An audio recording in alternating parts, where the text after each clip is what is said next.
Saya Im Fahima dan anak saya Malka. Oke. Eh, Malika ini udah mulai homeschooling sejak lulus SD ya Kak ya. Jadi SMP kelas 1 dan sekarang udah hampir 1 tahun.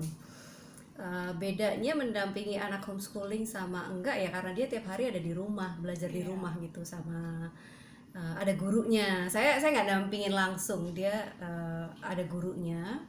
Tapi beberapa major memang saya nanganin, bapaknya juga ikut nanganin gitu. Belajar apa aja selama homeschooling? Belajar musik,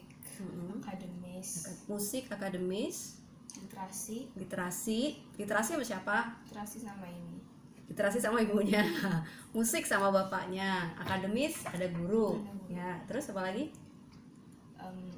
Bisa ada gurunya juga. Bisa ada gurunya. Terus satu lagi, sama aku wushu. Dia ikut wushu gitu. Jadi aktivitas dia, kalau banyak orang menduga bahwa homeschooling itu aktivitasnya terbatas apa segala macam, sebenarnya itu salah banget.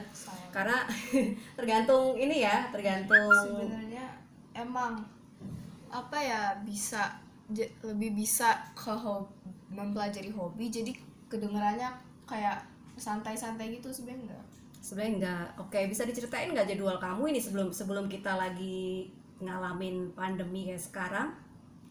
Jadwalnya kakak dari pagi sampai malam 9:30 ya. Sampai di rumah jam berapa kamu ya? Jam 10 malam dia baru nyampe rumah. Oke, cerita dari pagi ngapain? Pagi tuh bangun, beresin kamar, nyiram tanaman, sarapan. Terus aku belajar akademis, habis itu musik. Jam 3 berangkat wushu sampai malam gitu ya. Jadi aktivitas dia padat banget. Kalau ditanya sosialisasinya gimana, ya itulah, di semua aktivitasnya dia bersosialisasi dengan banyak orang. Dan memang yang saya share ke Malika adalah teman tuh nggak harus banyak, karena kayak kita aja sekarang, kita udah dewasa, teman kita juga terbatas gitu kan. Teman tidak harus banyak, sedikit tapi berkualitas ya Kak ya. Dan itu dia dapat semuanya, alhamdulillah gitu. Lingkungan yang baik itu dia dapetin dari sekolah online-nya, homeschoolingnya, terus juga dari teman-teman wushu gitu. Nah, di tengah pandemi anak-anak nggak lagi belajar di sekolah gitu. Apa ya kiatnya untuk orang tua supaya bisa menemani anak-anak belajar di rumah?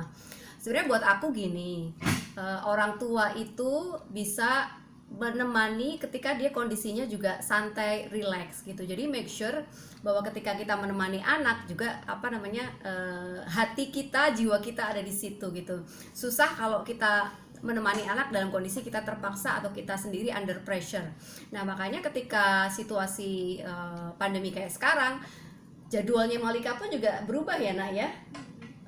Lebih santai, lebih relax gitu. Kalau tadinya benar-benar strict dari jam 7:30 dia harus sudah beraktivitas gitu, sudah mempelajari ini apa segala macam.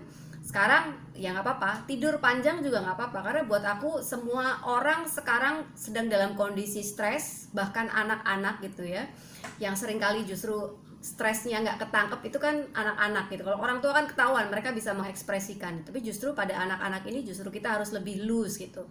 Makanya buat saya harusnya lembaga pendidikan ataupun sekolahan agak lebih loosen up ya Nak ya, lebih santai gitu. Lebih santai, karena at the end belajar itu kan nggak cuma belajar akademis ya. Iya, banyak hal yang penting dipelajarin pas homeschooling. Jadi itu sebenarnya lebih penting daripada sekolah biasa sih mata pelajarannya.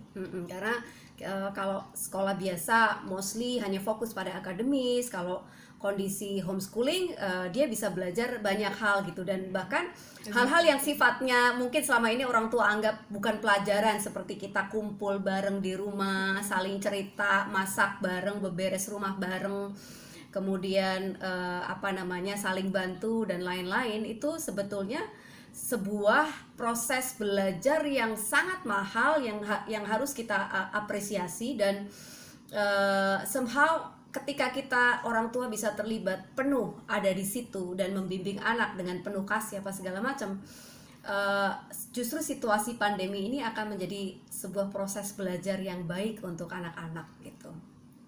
Kamu kalau lagi bosen belajar di rumah terus gimana? Mas, sebenarnya apa ya? Bosen nggak sih? Kamu lebih senang mana? Belajar di rumah atau belajar di sekolah sebetulnya? Aku lebih suka belajar di rumah, emang gak banyak teman. Aku juga males kan lama-lama temenan tuh kayak nggak nyambung gitu loh. Kayak harus bener-bener nyari temen yang cocok, which is itu keluargaku doang sebenarnya. Temen yang beda, I mean bukan keluarga aku, itu dia nggak ada yang cocok. Nggak nyambung. Nggak nyambung. Nyambungnya ngomongnya sama ibunya. Soalnya Sama dia saudara. sama saudara. Soalnya dia udah terbiasa dari kecil ngobrolin mulai dari politik, sosial, ekonomi, agama, spiritual, religius, seksual dan lain sebagainya. Jadi Teman-teman aku pada nggak nyambung kalau diajak ngomong kayak gitu. Jadi ya buat temen asik-asik aja lah. buat teman asik-asik aja. Oke. Jadi kamu kalau bosen gimana? Sebenarnya yang aku pelajarin itu nggak ngebosenin, aku enjoy. Kalau bosen ya tinggal ganti-ganti aja. Misalnya lagi akademis bosen mau ke musik, ya udah musik. Terus ya ganti-ganti aja. Jadi nggak bosen malah ya di Enggak. rumah ya. Bisa mempelajari hal-hal yang memang menjadi prioritasnya. Kalau bosen ya tinggal di switch aja gitu. Dan bahkan yang aku perhatiin ya, at least yang aku perhatikan pada anak-anakku dan keponakan-keponakan aku, mereka generasi sekarang itu mereka lahir sudah dengan drive yang sangat kuat gitu. Mereka punya purpose sendiri gitu.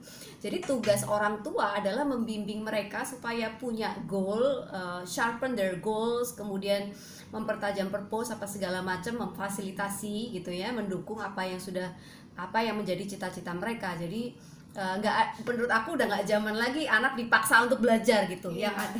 Yang kayak misalkan dia nih kayak kemarin karena dia punya goals tertentu terhadap akademisnya ya. Jadi dia belajar sampai malam jam 11 malam. Terus selesai subuh belajar lagi ya Kak ya. Nah, itu nggak disuruh ibu kan? Enggak, aku mau sendiri. Ya, jadi dia jalan sendiri. Ketika anak sudah punya goal, punya drive, kita tinggal mendukung aja. Dan aku pikir harusnya pendidikan itu mengarahkan ke sana gitu, instead of kamu harus belajar ini, belajar itu, dicekokin. Tapi yang harus digali adalah bagaimana anak curious terhadap lingkungan, kemudian bisa menentukan goalsnya apa segala macam. Kamu nanti mau lanjutin kuliah di mana sih? Harvard. Dia mau ambil kuliah di Harvard, Policy. ambil public policy gitu. Bisa nggak situasi pandemi ini memberi kesadaran ke orang tua bahwa ternyata sangat penting bagi orang tua untuk mendampingi proses itu? Ya iya, tadi aku bilang justru menurut aku, terutama di level pendidikan dasar ya sampai SMA, fungsi keluarga, fungsi orang tua itu menjadi sangat krusial. Karena pembentukan karakter itu terjadinya di keluarga gitu, bukan di sekolah. Kalau menurut aku begitu, karena sekolah itu sudah terlalu jenuh dengan berbagai tugas akademis apa segala macam yang kalau menurut saya based on apa yang saya pelajari dan saya temui pendidikan di Indonesia umum lagi relevan dengan kebutuhan dunia di masa depan gitu. Jadi